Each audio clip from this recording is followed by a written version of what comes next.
رب زدني علما رب زدني علما.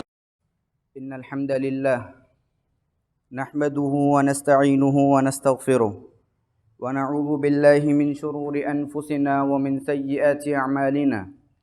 من يهده الله فلا مضل له ومن يضلله فلا هادي له، وأشهد أن لا إله إلا الله وحده لا شريك له، وأشهد أن محمدًا عبده ورسوله. أما بعد، فإن خير الحديث كتاب الله، وخير الهدي هدي محمد صلى الله عليه وسلم، وشر الأمور محدثاتها، وكل محدثة بدعة، وكل بدعة ضلالة، وكل ضلالة في النار. قال الله تعالى في كلامه المجيد والفرقان الحميد: يا أيها الذين آمنوا اتقوا الله حق تقاته ولا تموتن إلا وأنتم مسلمون. يا أيها الناس اتقوا ربكم الذي خلقكم من نفس واحدة وخلق منها زوجها وبث منهما رجالا كثيرا ونساء، واتقوا الله الذي تساءلون به والأرحام إن الله كان عليكم رقيبا. يا أيها الذين آمنوا اتقوا الله وقولوا قولا سديدا يصلح لكم أعمالكم ويغفر لكم ذنوبكم، ومن يطع الله ورسوله فقد فاز فوزا عظيما. قال الله تعالى في موضع آخر: يا أيها الذين آمنوا كتب عليكم الصيام كما كتب على الذين من قبلكم لعلكم تتقون. حاضرین جمعہ، تمام قسم کی تعریفات، بڑائی، کبریائی، تکبر، جلال صرف اور صرف اللہ وحدہ لا شریک کے لیے لائق اور مناسب ہے۔ درود و سلام نازل ہوں تمام انبیاء کرام پر، خصوصاً ہمارے اور آپ کے آخری نبی جناب محمد رسول اللہ صلی اللہ علیہ وسلم کی ذات اقدس پر۔ اللہم صلی علی محمد وعلی آل محمد کما صلیت علی ابراہیم وعلی آل ابراہیم انک حمید مجید۔ اللہم بارک علی محمد وعلی آل محمد کما بارکت علی ابراہیم وعلی آل ابراہیم انک حمید مجید۔ سامعین، ہم جس مہینے سے گزر رہے ہیں وہ مہینہ شعبان کا مہینہ ہے، اور چند دنوں بعد جس مہینے میں ہم اللہ کے فضل کے بعد داخل ہوں گے وہ رمضان المبارک کا مہینہ ہے۔ تو میں نے مناسب سمجھا کہ اس کے متعلق چند باتیں جو اس مختصر سے وقت میں آپ کے سامنے رکھ دوں۔ ظاہر ہے بہت ساری باتیں رہ جائیں گی، اسی لیے اگلے خطبوں میں جو بھی خطیب یہاں خطبہ دیں گے ممکن ہے وہ آپ سے ان باتوں کو ذکر کریں۔ سب سے پہلا سوال یہ پیدا ہوتا ہے کہ رمضان کے روزے فرض کیوں ہوئے؟ کیا اللہ رب العالمین کے پاس رزق کی کمی ہو گئی تھی؟ کیا رب العالمین کے پاس رزق کی کنجیاں اور رزق کے خزانے ختم ہو گئے تھے؟ یا اللہ رب العالمین بطور غصہ اور سزا کے طور پر ہمیں چند دنوں تک بھوکا رہنے کا حکم دے رہا ہے؟ ظاہر ہے یہ دونوں باتیں ہو ہی نہیں سکتی، کیونکہ رب العالمین ارحم الراحمین ہیں، بہت زیادہ رحم کرنے والا ہے، تو سزا کے طور پر تو وہ اپنے بندوں کو بھوکا نہیں رکھ سکتا۔ اور دوسرا سوال، کیا رب العالمین غصے کے طور پر، ناراضگی کے طور پر، جس طرح والدین جب بچوں سے ناراض ہوتے ہیں تو ان کا کھانا پانی بند کر دیتے ہیں، کیا اس لیے رب العالمین نے ہمیں روزہ رکھنے کا حکم دیا؟ نہیں، وَهُوَ خَيْرُ الرَّازِقِينَ، رب العالمین تو رزق دینے والوں میں سب سے بہتر ہے، اس کے پاس رزق کی کنجیاں اور رزق کے خزانے اتنے زیادہ ہیں کہ ساری کائنات کو بھی دے دے تب بھی اس کے خزانوں میں کمی نہیں آئے گی۔ تو اصل وجہ کیا ہے؟ لعلکم تتقون، تاکہ تم متقی بن جاؤ، تاکہ تم بچنے والے بن جاؤ، تاکہ تم محتاط رہنے والے بن جاؤ۔ کن چیزوں سے بچنے؟ دو چیزیں ہیں، گناہوں سے بچنا اور جہنم سے بچنا۔ اور ظاہر ہے ایک دوسرے کا سبب ہے۔ انسان جب تک گناہوں سے نہیں بچے گا اس وقت تک جہنم سے نہیں بچ سکتا، اور جہنم سے بچنے کے لیے گناہوں سے بچنا ضروری ہے۔ اور گناہوں سے انسان کب بچتا ہے؟ بہت سے لوگ کہتے ہیں کہ میری خواہش تو ہوتی ہے کہ میں گناہ نہ کروں لیکن کر نہیں پاتا، اپنی خواہش پر عمل نہیں کر پاتا، گناہ ہو جاتا ہے۔ ایسا کیوں؟ کیونکہ ہماری گاڑی کا بریک اتنا پاورفل نہیں ہے۔ وہ رسی جو ہمیں گناہوں سے روک سکتی تھی وہ رسی ہماری اتنی مضبوط نہیں۔ ایک انسان اپنے جانور کو رسی سے باندھتا ہے اور وہ جانور بار بار رسی توڑ کر بھاگ جاتا ہے، تو اس میں جانور کی کمی نہیں ہے، اس میں اس رسی کی کمی ہے، وہ رسی اتنی مضبوط نہیں ہے۔ تو ہر عقل مند آدمی اس موقع سے کیا کرے گا؟ اس رسی کو مضبوط کرے گا۔ اسی طرح جو رسی ہمیں گناہوں سے روک سکتی ہے وہ رسی کیسے مضبوط ہوگی؟ وہ رسی اسی مہینے میں مضبوط ہوگی۔ جس طرح ہم اپنی گاڑیوں کا مینٹیننس کرتے ہیں ویسے ہی یہ مہینہ ہمارے لیے مینٹیننس کا مہینہ ہے۔ انسان کا مینٹیننس بھی ہونا چاہیے۔ یہ مہینہ روحانی مینٹیننس کا مہینہ ہے۔ ہم اپنی روحانی زندگی کو مضبوط کر سکتے ہیں کیسے؟ جائز چیزوں سے جب ہم اس مہینے میں بچتے ہیں تو ہمارے اندر ناجائز چیزوں سے بچنے کا ملکہ اور صلاحیت بھی پیدا ہو جاتی ہے۔ اور یاد رکھیں یہ مہینہ اسی لیے ہے کہ انسان کے اندر رکنے کی صلاحیت پیدا ہو جائے۔ ہم کبھی بھی ایسی گاڑی نہیں خریدتے جس میں بریک نہ ہو۔ انسان جب تک سیلف کانشیس نہ ہو جائے، جب تک پھونک پھونک کر قدم رکھنے والا نہ ہو جائے، اس وقت تک انسان کامیاب نہیں ہو سکتا۔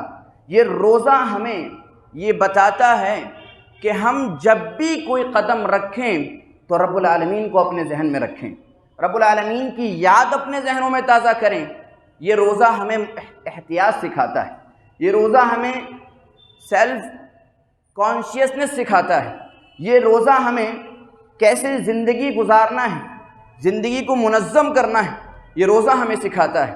تو یہ روزے کی تعلیمات، یہ روزے کی تربیت ہے، یہ روزے کے اثرات ہیں۔ انسان جب روزہ رکھتا ہے تو وہ صرف بھوکا اور پیاسا رہنا نہیں سیکھتا، وہ اپنے آپ کو گناہوں سے روکنے والا بناتا ہے۔ وہ اپنے اندر ایسی صلاحیت پیدا کرتا ہے کہ اگر اللہ رب العالمین کی طرف سے کہا جائے رک جاؤ تو فوراً وہ رک جاتا ہے۔ یہ روزہ اسی لیے فرض کیا گیا ہے تاکہ انسان احتیاط والا بن جائے، محتاط ہو جائے، ہر قدم پھونک پھونک کر رکھے۔ سامعین اب غور کریں، اللہ رب العالمین نے روزے کی جب آیت نازل فرمائی تو فرمایا یا ایھا الذین آمنوا، اے وہ لوگوں جو ایمان لائے، کتب علیکم الصیام کما کتب علی الذین من قبلکم لعلکم تتقون، تم پر روزے فرض کیے گئے جس طرح تم سے پہلوں پر فرض کیے گئے تھے تاکہ تم متقی بن جاؤ۔ رب العالمین نے ایمان والوں کو پکارا، اور آپ غور کریں جس کو رب العالمین پکارے اس کا کیا مقام ہوگا، جس کو رب العالمین ندا لگائے، آواز لگائے اے ایمان والو، اس میں رب العالمین کی طرف سے محبت کا اظہار ہے۔ رب العالمین اپنے ایمان والے بندوں سے محبت کا اظہار کر رہا ہے۔ اے ایمان والو، دنیا کے اندر اگر کسی بڑے شخص کی زبان سے ہمارا ذکر نکل جاتا ہے تو ہم پھولے نہیں سماتے، مجلسوں میں ذکر کرتے ہیں کہ فلاں صاحب نے میرا نام لیا ہے، میرا ذکر کیا ہے، اور یہاں رب العالمین ایمان والوں کو پکار رہا ہے، اور ایمان کا ذکر اس لیے کیا کیونکہ ایمان والے وی آئی پی ہیں، یہ اہم لوگ ہیں، یہ معمولی لوگ نہیں ہیں، اور ایمان ہی وہ چیز ہے جو آگے آنے والی عبادت پر ابھار سکتی ہے، یعنی روزہ، صیام۔ یہ صیام ایسی عبادت ہے کہ ہر ایرے غیرے کے بس کی بات نہیں، ہر شخص اس کو انجام نہیں دے سکتا، اس میں مشقت ہے، بھوک سے رکنا ہے، پیاس سے رکنا ہے، جائز خواہشات سے رکنا ہے، یہ ہر ایک کے بس کی بات نہیں ہے۔ اللہ نے کہا ایمان والوں تم پر روزے فرض کیے گئے ہیں، یعنی تمہارا مقام اللہ رب العالمین کے یہاں کیا ہے، تمہیں رب العالمین ایک عظیم عبادت دے رہا ہے۔ اے ایمان والو، اب ہمیں غور کرنا ہے کہ اللہ تو ایمان والوں کو پکارے اور پکار کر روزے فرض کرے، ہم اپنے ایمان کا جائزہ لیں کہ کیا ہم اس پکار کے حقدار ہیں کہ نہیں، کیا ہمارے اندر ایمان کا وہ لیول ہے کہ نہیں، کیا ہم اس پکار کے حقدار ہیں کہ نہیں۔ انسان کو جب دنیا میں کوئی لقب ملتا ہے تو انسان یہ کوشش کرتا ہے کہ میں اس نام پر پورا اتروں، اس لقب کا حق ادا کروں۔ کسی کو آپ عالم کہہ دیں تو وہ یہ کوشش کرتا ہے کہ میں اپنے علم کا حق ادا کروں، کسی کو آپ عبادت گزار کہہ دیں، اچھے اخلاق والا کہہ دیں تو وہ یہ کوشش کرتا ہے کہ میں اخلاق کے کرائٹیریا پر مکمل اتروں۔ یہاں ایمان والوں کو اپنے ایمان جانچنے کی ضرورت ہے۔ کیا رب العالمین نے جو یہ کہا ہے ایمان والوں تم پر روزے فرض کیے گئے، ہم اپنا ایمان جانچیں۔ صحابہ کرام کا یہ حال تھا کہ وہ اپنے ایمان کی تجدید کرتے تھے، اس کو رینیو کرتے تھے۔ بخاری شریف میں امام بخاری رحمۃ اللہ علیہ نے معاذ ابن جبل رضی اللہ تعالی عنہ کا یہ قول ذکر کیا۔ وہ کہا کہ انہوں نے اپنے ایک شاگرد سے کہا اجلس بنا نؤمن ساعتن، آؤ ذرا بیٹھو، اپنے ایمان کو نیا کرتے ہیں، اپنے ایمان میں اضافہ کرتے ہیں۔ یعنی ایمان ایمان گھٹتا ہے اور بڑھتا ہے۔ بعض دفعہ انسان اللہ کی ذکر والی مجلسوں میں ہوتا ہے تو اس کا ایمان بڑھ جاتا ہے، اور جب وہ مجلسوں سے دور ہو جاتا ہے، علم کی مجلسوں سے دور ہو جاتا ہے، مسجدوں سے دور ہو جاتا ہے، علم والوں سے دور ہو جاتا ہے تو اس کا ایمان گھٹ جاتا ہے۔ صحیح مسلم کے اندر حضرت حنظلہ رضی اللہ تعالیٰ عنہ بیان کرتے ہیں کہ ایک مرتبہ لقینی ابو بکر، ایک راستے میں میری ملاقات حضرت ابو بکر سے ہو گئی۔ انہوں نے کہا اے حنظلہ کیف انت، کیسے ہو، حال چال سناؤ۔ اب بتائیے اتنا بڑا صحابی وہ یہ کہے کہ قلت نافق حنظلہ، حنظلہ خود کہتے ہیں کہ میں نے ابو بکر رضی اللہ تعالیٰ عنہ سے کہا کہ حنظلہ تو منافق ہو گیا، حنظلہ تو منافق ہو گیا۔ ابو بکر تعجب میں پڑ گئے کہ سبحان اللہ ما تقول، اللہ کی ذات پاک ہے، تم یہ کیا کہہ رہے ہو، تم نبی کے صحابی ہو اور ایسی بات کہہ رہے ہو۔ کہا کہ جب ہم اللہ کے رسول صلی اللہ علیہ وسلم کی مجلسوں میں ہوتے ہیں، آپ کے ساتھ ہوتے ہیں، تو آپ ہمیں جنت اور جہنم کے تذکرے، جنت اور جہنم کے واقعات سناتے ہیں، جنت اور جہنم کا ذکر کرتے ہیں، تو گویا ایسا لگتا ہے کہ ہم جنت اور جہنم کو دیکھ رہے ہیں، ہمارا ایمان بڑھ جاتا ہے۔ لیکن جب ہم آپ کی مجلس سے دور ہو جاتے ہیں، کاروبار میں چلے جاتے ہیں، بیوی بچوں کے ساتھ ہوتے ہیں، تو ہماری وہ کیفیت نہیں ہوتی، ایمان کا وہ درجہ نہیں ہوتا جو ہم نبی کی مجلس میں حاصل کر لیتے ہیں۔ حضرت ابو بکر نے جب یہ بات سنی تو کہا بات تو تمہاری ٹھیک ہے، یہ تو ہمارے ساتھ بھی ہوتا ہے۔ فوراً نبی صلی اللہ علیہ وسلم کی طرف گئے اور آپ سے یہی کیفیت بیان کی۔ آپ نے فرمایا گھبرانے کی بات نہیں ہے، یہ انسانی نفسیات ہے، یہ انسان کا دل ہے، کبھی ایمان اس میں زیادہ ہو جاتا ہے اور کبھی کم ہو جاتا ہے۔ تو یہ، اور اگر یاد رکھو، اگر تم ہمیشہ اس حالت پر برقرار رہو جس حالت پر تم میرے پاس موجود ہوتے وقت ہوتے ہو، تو تم ایسے پاک باز بن جاؤ گے کہ فرشتے تم سے مصافحہ کریں گے، فرشتے تم سے مصافحہ کریں گے، تمہارے راستوں میں مل مل کر تم سے مصافحہ کریں گے۔ یہ ایمانی کیفیت ہے جو گھٹتی بڑھتی رہتی ہے۔ تو صحابہ کرام کا یہ حال تھا کہ وہ اپنے ایمان کو جانچتے تھے، ایمان کو پرکھتے تھے، اپنے ایمان کو بڑھانے کی کوششیں کرتے تھے۔ ہم بھی غور کریں کہ ہمارا ایمان کتنا ہے، کیا ہم اللہ رب العالمین کے اس پکار کے حقدار ہیں کہ نہیں، یہ ضرورت ہے، یہ غور کرنے کی ضرورت ہے۔ رب العالمین نے اس کے بعد ایمان والوں کو حکم دیا، ایمان والوں سے کہا کتب علیکم الصیام کما کتب علی الذین من قبلکم، یہ صیام، یہ روزہ تم پر فرض کیا گیا ہے جس طرح تم سے پہلوں پر فرض کیا گیا تھا۔ اب آپ دیکھیں اس جملے میں کتنی باریکی ہے، اللہ رب العالمین کو یہ صیام کتنا محبوب ہے، کتنا پسندیدہ ہے کہ رب العالمین نے بہت سے امتوں پر یہ صیام فرض کیا ہے۔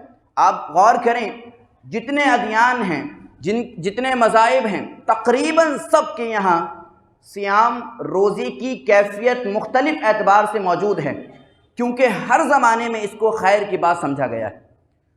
کوئی بھی زیادہ کھانے کو، بہت زیادہ پیٹ بھر لینے کو پسند نہیں کرتا، ڈاکٹرز بھی منع کرتے ہیں، حکما بھی منع کرتے ہیں۔ تو اسی لیے آپ غور کریں، اللہ رب العالمین نے فرمایا تم سے پہلوں پر بھی یہ صیام فرض کیا گیا ہے۔ اب اس کے اندر ایک تو یہ معلوم ہو رہا ہے کہ یہ عبادت کتنی قدیم ہے، کتنی پرانی عبادت ہے کہ رب العالمین نے پہلوں پر بھی فرض کیا تھا اور ہم پر بھی فرض کیا ہے۔ اس سے رب العالمین کی محبت کا اظہار ہوتا ہے۔ اور یہ بھی یاد رکھیں، یہ روزہ دراصل ایک چین ہے، ایک تسلسل ہے، جس چین کے اندر بہت سارے نیک لوگ جڑے ہوئے ہیں جو روزہ رکھتے آ رہے ہیں۔ اگر ہم بھی اپنا تعلق ان نیک لوگوں سے جوڑنا چاہتے ہیں تو ہمیں اس عبادت کو انجام دینا پڑے گا۔ اس چین میں کون ہے؟ بڑے بڑے انبیاء اکرام، نیک لوگ، متقی لوگ، سب اس چین میں جڑے ہوئے ہیں جو روزے کی چین ہے۔ اور اگر ہم یہ چاہتے ہیں کہ ہمارا رابطہ، ہمارا کنیکشن، ہمارا تعلق ان سے جڑ جائے تو ہمیں اس چین میں روزہ رکھ کر جڑنا پڑے گا۔ اور اس جملے کے اندر تسلی بھی موجود ہے کہ گھبرانے کی بات نہیں، تم اکیلے نہیں ہو جو اس روزے کو انجام دینے والے ہو، تم سے پہلی امتیں گزر چکی ہیں جو اس روزے کو رکھ چکی ہیں، اس صیام کو رکھ چکی ہیں۔ اس کے اندر اللہ رب العالمین کی طرف سے تسلی موجود ہے۔ یہ تسلی رب العالمین بندوں کو تسلی دے رہا ہے۔ اب آپ غور کریں کہ رب العالمین بندوں سے کتنی محبت کرتا ہے، رب العالمین بندوں سے کتنی محبت کرتا ہے کہ ان کو بے چین ہونے نہیں دیا۔ اگر اللہ رب العالمین صرف یہ کہہ دیتا کہ تم پر صوم، تم پر صیام، روزے فرض ہیں، تب بھی مسلمان رکھتے، تب بھی ایمان والے رکھتے، لیکن اللہ رب العالمین نے تسلی دینے کے لیے کہ تم گھبراؤ نہیں، اللہ رب العالمین نے تم سے پہلوں پر بھی یہ عبادت فرض کی ہے۔ اب تم سے پہلوں پر فرض کی ہے، اس کے اندر ایک نقطہ یہ بھی ہے کہ تمہارے اندر مقابلے کی روح پیدا ہونی چاہیے، کمپٹیشن کی اسپرٹ تمہارے اندر پیدا ہونی چاہیے۔ اللہ رب العالمین نے پچھلی امتوں کے مقابلے اس امت کی عمر کم کی ہے۔ ترمذی شریف کی روایت، آپ صلی اللہ علیہ وسلم فرماتے ہیں اعمار امتی ما بین 60 الی 70 واقلهم یجوز ذلک، میری امت کی ایوریج عمریں 60 سے 70 کے درمیان ہیں، اور بہت کم ایسے لوگ ہیں جو اس نمبر کو پار کر پاتے ہیں، بہت کم آپ کو ملیں گے۔ اکثر لوگ 60 اور 70 کے درمیان وفات پا جاتے ہیں۔ نبی صلی اللہ علیہ وسلم اللہ رب العالمین کی طرف سے اور پچھلی امتوں کے اندر ان کی عمریں بہت طویل ہوا کرتی تھی۔ اگر ہم یہ چاہتے ہیں کہ ان سے آگے بڑھیں، ان کا مقابلہ کر سکیں، تو یہ روزہ جیسی اہم عبادت کو ہمیں اپنانا پڑے گا تاکہ ان سے آگے بڑھ سکیں، ان کا مقابلہ کر سکیں۔ اللہ رب العالمین نے مقابلے کی روح ہمارے اندر پیدا کرنی چاہیے۔ سامعین، اللہ رب العالمین نے فرمایا لعلکم تتقون، تاکہ تم متقی بن جاؤ۔ تقوی یہ نہیں ہے کہ انسان کسی کے خوف سے کوئی گناہ چھوڑ دے، تقوی یہ ہے کہ اللہ رب العالمین کی رضا کے لیے انسان گناہ چھوڑے۔ میں چند باتیں آپ کے سامنے رکھتا ہوں جو رمضان سے پہلے ہمیں کرنی، چند چیزیں ہیں۔ سب سے پہلی چیز، ہمیں اخلاص کا اہتمام کرنا ہے، ہمیں اخلاص کا اہتمام کرنا ہے، اپنی نیتیں درست کرنی ہیں، اپنی نیتوں کو خالص کرنا ہے۔ روزہ اس لیے رکھنا ہے کہ اللہ کو راضی کریں، وزن کم کرنے کے لیے روزہ نہیں رکھنا، اس لیے نہیں رکھنا کہ سب رکھ رہے ہیں۔ نیکی کو برباد کرنے کے دو طریقے ہیں، یاد رکھیں، نیکی دو طریقوں سے برباد ہوتی ہے۔ نمبر ایک، عزت بچانے کے لیے نیکی کرنا، اور عزت پانے کے لیے نیکی کرنا۔ اگر انسان عزت پانے کے لیے نیکی کرتا ہے کہ میں روزہ اس لیے رکھوں کہ فلاں کہے کہ بھائی بڑا روزے دار آدمی، نماز اس لیے پڑھے کہ میرا عبادت گزاروں میں نام لیا جائے، تہجد اس لیے پڑھے کہ فلاں صاحب کہیں کہ بھائی یہ تو تہجد پڑھتے ہیں، رات کو جاگتے ہیں۔ اگر انسان عزت پانے کے لیے نیکی کرتا ہے تو رب العالمین کے ہاں وہ نیکی مقبول نہیں ہے۔ اور عزت بچانے کے لیے نیکی کرنا، اس لیے روزہ رکھے کہ کوئی کہے کہ بھائی بچے روزہ رکھ رہے ہیں، تم کتنے بغیرت، تم اتنے بڑے ہو گئے ہو اور روزہ نہیں رکھتے، تو لہذا سب رکھ رہے ہیں تو میں بھی رکھ لیتا ہوں۔ تو ایسے روزے اللہ رب العالمین کے یہاں مقبول نہیں۔ ہم اپنے ذہنوں سے نکال دیں کہ سب کر رہے ہیں چلو اس لیے کر لیتا ہوں، اللہ رب العالمین قبول کر لے گا، ایسا نہیں ہوتا۔ روزہ خالص اللہ رب العالمین کے لیے رکھا جاتا ہے۔ من صام رمضان ایمانا واحتسابا غفر له ما تقدم من ذنبه، جو انسان رمضان کے سیام اس نیت سے رکھے، ایمان کے ساتھ رکھے، اللہ سے ثواب کی امید میں رکھے، ثواب کی طلب میں رکھے، رب العالمین ایسے روزوں کا بدلہ دیتا ہے کہ اس کے پچھلے تمام گناہ معاف کر دیتا ہے۔ غفر له ما تقدم من ذنبه، لہذا ضرورت ہے کہ ہم اپنے روزوں کو خالص کریں، صرف اور صرف اللہ رب العالمین کے لیے روزے رکھیں۔ ہاں یہ ممکن ہے کہ ہمارے دل کے اندر ایسے خیالات پیدا ہوں، اور دل میں ہوتے ہیں، ہم ان کو دور کر دیں، ہم ان کو جھٹک دیں، ہم اپنے دلوں میں ایسے خیالات پیدا نہ ہونے دیں۔ یہ دل ہے جو الٹتا پلٹتا رہتا ہے، جو تبدیل ہوتا رہتا ہے، ہم اپنے دلوں میں ایسے خیالات کو جگہ نہ دیں، ایسے خیالات کو پنپنے نہ دیں، فوراً ایسے خیالات کو اپنے ذہنوں سے نکال دیں۔ سامعین، دوسری چیز، رمضان میں قرآن سے اپنا تعلق جوڑیں۔ قرآن کا رمضان سے بہت گہرا تعلق ہے۔ شہر رمضان الذی انزل فیہ القرآن ھدی للناس، یہ رمضان کا وہ مہینہ ہے جس میں اللہ رب العالمین نے قرآن نازل کیا، جس مہینے کو قرآن کے نازل ہونے کے لیے چنا گیا۔ اس کا مطلب یہ ہے کہ اس مہینے کا قرآن سے بہت گہرا تعلق ہے، بہت گہرا رشتہ ہے، لہذا قرآن سے اپنا تعلق جوڑنے کی کوشش کریں۔ اور تیسری بات، اس رمضان کے مہینے میں جس چیز پر ہمیں سب سے زیادہ فوکس کرنا ہے وہ یہ کہ اپنے نفس کی اصلاح کو اس مہینے کے اندر اپنی نفس کی اصلاح کو اپنا مرکزی گول بنائیں، اپنا سینٹرل گول بنائیں کہ ہمیں اس مہینے میں اپنے نفس کو خالص کر لینا ہے، ہمیں اپنی نفس کی اصلاح کرنا ہے، کیونکہ یہ نفس ہمارا دشمن ہے۔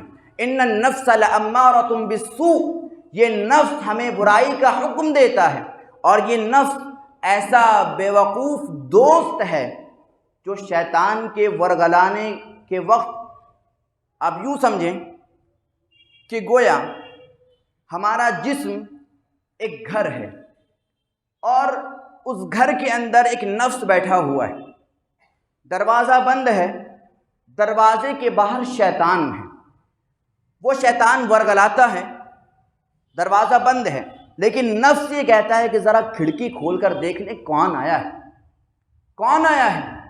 یہ نفس ایسا بیوقوف دوست ہے کہ جب شیطان ورگلاتا ہے تو اس کے آنے کا دروازہ کھولتا ہے۔ یہ نفس انسان کے لیے شیطان کے ازلی دشمن کو پناہ دینے کے لیے راستہ کھولتا ہے۔ شیطان کوئی معمولی دشمن ہے، ان الشیطان لکم عدو فاتخذوہ عدوا، بے شک شیطان تمہارا دشمن ہے، عدو مبین، کھلا ہوا دشمن ہے، فاتخذوہ عدوا، تو تم بھی اسے دشمن مانو، اس نے تمہیں دشمن سمجھ رکھا ہے، تو یہ دشمنی دو طرفہ ہونی چاہیے۔ فاتخذوہ عدوا، تم اسے اپنا دشمن بناؤ۔ اور آپ یاد رکھیں، دنیا کے جو دشمن ہوتے ہیں، اگر آپ ان کے ساتھ اچھے اخلاق سے پیش آ جائیں تو یہ ممکن ہے کہ وہ آپ کے دوست بن جائیں، لیکن شیطان کے ساتھ آپ کتنا اچھا اخلاق اپنائیں، کتنے اچھا رویہ اپنائیں، شیطان آپ کا دوست نہیں بن سکتا، بلکہ یہ ایسا دشمن ہے جو ہماری جان کا نقصان نہیں کرتا، ہمارے ایمان کا نقصان کرتا ہے۔ دنیا کے دشمن زیادہ سے زیادہ یہ چاہتے ہیں کہ فلاں مر جائے، لیکن شیطان کی یہ خواہش ہوتی ہے کہ جس طرح میں جہنمی ہوں ویسے ہی تمام لوگوں کو جہنم میں لے جاؤں۔ یہ شیطان کا گول ہے، اور یاد رکھیں اسی شیطان کو پناہ دینے کے لیے نفس آمادہ ہوتا ہے۔ نفس کا کیا ہے؟ نفس کے اندر لذات کی خواہش، یعنی نفس یہ چاہتا ہے کہ بس مل جائے کسی طرح سے، اس کو خیر اور شر کی طلب تمیز نہیں، وہ یہ نہیں جانتا کہ کیا بھلا ہے کیا برا ہے، اسے اگر کوئی چیز پسند آ جائے تو اسے چاہیے۔ آپ یوں سمجھیں کہ نفس ایک شرارتی بچے کی طرح ہے، نفس ایک شرارتی بچے کی طرح ہے، جس طرح شرارتی بچہ اگر کسی چیز کی ضد کر لیتا ہے، چاہے وہ اس کے لیے بہتر ہو چاہے وہ اس کے لیے بہتر نہ ہو، اسے چاہیے ہوتی ہے، ویسے ہی یہ نفس ہے ایک شرارتی بچہ، اور اس شرارتی بچے کی اصلاح کا مہینہ یہ رمضان ہے۔ ظاہر ہے ہم بچے کو گھر سے نکال تو نہیں دیتے کہ تو بہت شرارتی ہے، جا گھر میں تیرے لیے جگہ نہیں، ویسے ہی ہم نفس کو اپنے اندر سے نکال نہیں سکتے، ہاں اس کو سدھار سکتے ہیں، اس کو ڈسپلن سکھا سکتے ہیں، اس کی اصلاح کر سکتے ہیں، اس کو خیر کی طلب میں چلنے والا بنا سکتے ہیں، اس کو شر سے بچنے والا بنا سکتے ہیں، اور اس کی اصلاح کے لیے صرف یہ رمضان کا مہینہ ہے۔ جس نے اس رمضان کے مہینے میں اپنے نفس کی اصلاح کر لی تو یہ ممکن ہے کہ وہ سال بھر اسی اصلاح پر قائم رہے، رب العالمین کا فرما بردار رہے اور نافرمانیوں سے بچتا رہے۔ یہ چند باتیں تھیں جو مجھے آپ کے سامنے رکھنی تھی، اور مجھے اس بات کا اعتراف ہے کہ بہت ساری باتیں اب بھی رہ گئی ہیں، لہذا ممکن ہے کہ اگلے خطبہ آپ کے سامنے رمضان کے متعلق اور بہت سی باتیں رکھیں۔ آخر میں اللہ رب العالمین سے یہ دعا ہے کہ رب العالمین سب سے پہلے ہم تمام کو رمضان کا مہینہ نصیب فرمائے۔ رب العالمین رمضان کا مہینہ نصیب فرما کر ہمیں اس رمضان کا حق ادا کرنے کی توفیق دے۔ رب العالمین رمضان کے مہینے کو ہماری مغفرت کا ذریعہ اور سبب بنا۔ رب العالمین ہم میں سے جو پریشان ہیں، کسی بھی طرح کی بیماری میں گرفتار ہیں، تو ان کو اپنے خاص فضل سے ان بیماریوں اور پریشانیوں سے نجات دے۔ دنیا میں جہاں کہیں بھی مسلمان ظلم کا شکار ہیں، رب العالمین تو خاص اپنی رحمت سے، خاص اپنے فضل سے ان کو ظلم سے نجات دے۔ آمین وآخر دعوانا ان الحمد للہ رب العالمین۔